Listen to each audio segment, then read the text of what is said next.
So ayan, kumusta na lahat mga kaipon? Welcome dito sa Asian Cup Fighting. Hanggang ngayon mga kaipon is super legit pa rin si Asian Cup Fighting, no? So 5 years na tayong naglalaro dito sa kanilang site. Ni minsan di tayo nagkaroon ng problema mga kaipon, no? So dito mga kaipon, hindi na natin kailangan ng mga agents para sa ating cash in at cash out, no? So dito, pinutin mo lang yung credits.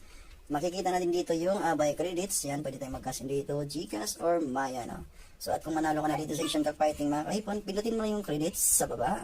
Tapos nandito yung withdraw mga kaipon, no? So merong GCash, Maya at bank account, no?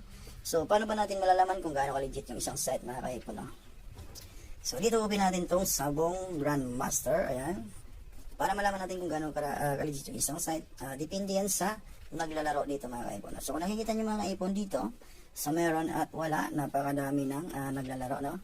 So 900,000 plus sa meron, sa wala is 800 plus. Minsan mga kaipon, umabot ng 1 million, 2 million yan. Ganon yung ating basihan kung gaano ka-legit yung isang site mga kaipon, no?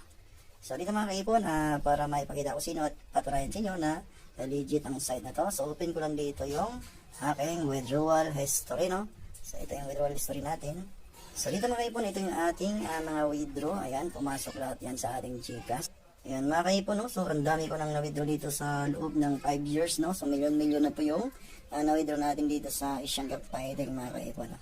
So ganun sila ka-legit mga kaipon, no? Basta wag na po tayong lumabag sa kanilang rules. Wala po tayong magiging problema dito mga kaipon, no? So dito mga kaipon, at kung magkaroon man tayo ng problema sa ating account, andito yung CSR nila or online chat. Meron ditong Telegram at Facebook group at chat live mga kaipon.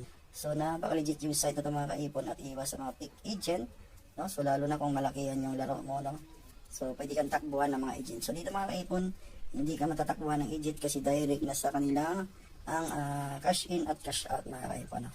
So wala na pong agent dito mga kaipon, no? At kung gusto mo maglaro dito mga kaipon, ilagay ko yung link dyan sa ating description ng video or sa comment section ng ating video mga kaipon, para makapag-register kayo dito sa Asian Cup Fighting mga kaipon, no? So dito mga kaipon, mayroon tayong pagpipilian ng mga laro, no? So World War Traditional at World Cup, Cup Fighting at Sabong Grandmaster Cup. Mayroon ditong Baccarat, Fola Asol at High Card Game, no? So mayroong Eloto, Escalera, Casino, Scatter. Ayan. So ayun mga kaipon, at kung gusto mong mag-register dito sa Asian Cup Fighting, so pilapan lang natin dito yung form mga kaipon, no? So dito, kung mobile number ang inyong napili mga kaipon, ilagay lang natin dito yung ating mobile number, at dito gumawa ka ng pangalan o anong pangalan. Gumawa lang kayo ng dalawang password at pinutin nyo na itong register dito sa baba mga kaipon, no? So ganun lang po kadali dito mag-register mga kaipon. So dito mga kaipon, after nyo pinutin yung register sa baba, so kung first time nyo mag-register dito, may makikita kayo ditong download app mga kaipon. So download nyo na lang kung ayaw nyo maglaro sa site ng Asian Cup Fighting, no? So mas maganda i-download nyo po yung app ni Asian Cup Fighting, no? So good luck sa inyo mga kaipon, at sana manalo kayo dito kung maglalaro man kayo mga kaipon, no? So disclaimer lang po mga kaipon, huwag po kayo maglaro dito kung wala kayong extra budget. Huwag po kayong manghiram o mangutang para lang makapaglaro dito sa Asian Cup Fighting, no? So pwede naman kayong manood dito sa Asian Cup Fighting dito sa kanilang Sabong mga kaipon, no? So pwede kayong mag-load dito at least piso, pwede kayong mag-load dito ng peso mga kaipon dito sa Maya mga kaipon na yan. So dito pwede tayong mag-load dito ng peso para makapanood ng kanilang palaro mga kaipon.